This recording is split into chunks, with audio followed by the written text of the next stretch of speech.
Holy f***, it's the Roundtable!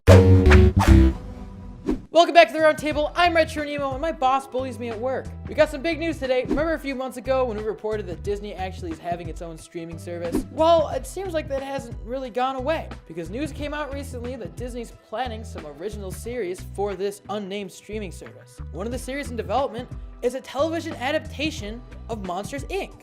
You know the Pixar classic about the two monsters and the magic doors, and there was like a college one that no one really liked, but I kind of liked it. I don't know. Well, now you, the humble viewer, can watch that in a series format on Disney's streaming service, which, again, I want to point out is still unnamed. I mean, all the news is coming out about this, and they don't even have a name. Anyways, it's still up in the open about what the series is actually going to be about. And honestly, I'm not really quite sure what direction they're going to take a Monsters, Inc. television series in. I mean, we got the first movie, then we got a sort of prequel where they're in college. So are they going to go even further back to the high school? Dear Lord, I hope not. Maybe, and this is what I kind of think, it'll be like a one-off adventure sort of time every week, like in the context of the first movie, you know, little zany adventures happening, one-off episodes, that sort of deal. This is actually the first Disney Pixar animated television show since the Buzz Lightyear cartoon, so it's really interesting to see how they're gonna take it.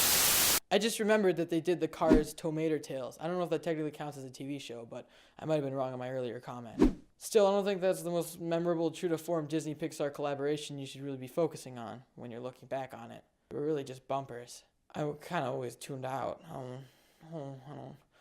don't know. And it's kind of true to form the fact that the Buzz Lightyear cartoon aired on cable, this is going to air on their streaming service, how far that media transition has really become. It's really interesting. On top of this, if you're a fan of High School Musical, and dear Lord, why wouldn't you be, it is also getting a television adaptation. So if you didn't get enough with the movies or that Sharpay spinoff, you get to watch a series about it. Now, I don't think this will have any of the original cast members, but I don't know, there's not a lot of information out on it, so it could be an entire reunion. Though honestly, if they're able to get Zac Efron on, they're gonna have to have a pretty big budget. Speaking of budgets, it makes me wonder how big the budget will be for these shows. I mean, streaming service shows technically have a really big budget because streaming services make a lot of money. It's just how it goes. And Disney is not short on money, believe me, that thing owns everything. Do you think it was over? Well, you're wrong, because they're also making a Star Wars TV show.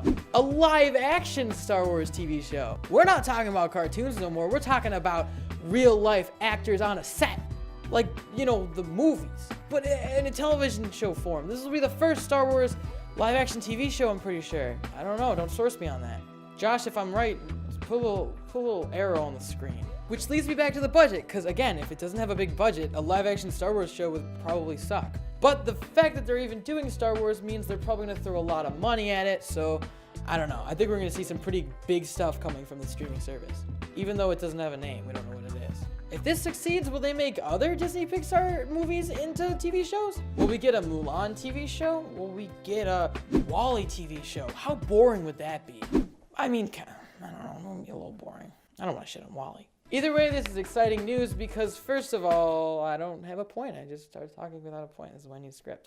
Honestly, as skeptical as I was at first, I'm starting to be excited for this Disney streaming service. I mean, I'm not going to pay for it, but there'll be other ways to find these shows if they come out. And maybe this is their chance to start making quality animated TV shows with the Disney stamp on it.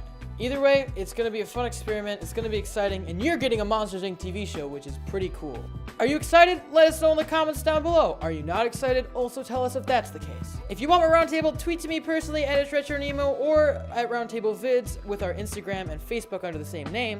Check out our Snapchat RoundtableYT for little goofs we capture throughout the day. If you're extra generous, consider supporting us on Patreon. If you're feeling extra social, check out our Discord and Amino app. If you like the video, give it a like, share it, and subscribe to the Roundtable for more great cartoon content. Hit that little bell to join the notification squad. I'm RetroNemo. This has been a whole video that you just watched, and I'll see you next time. Hopefully we don't get bought out by Disney. I don't know.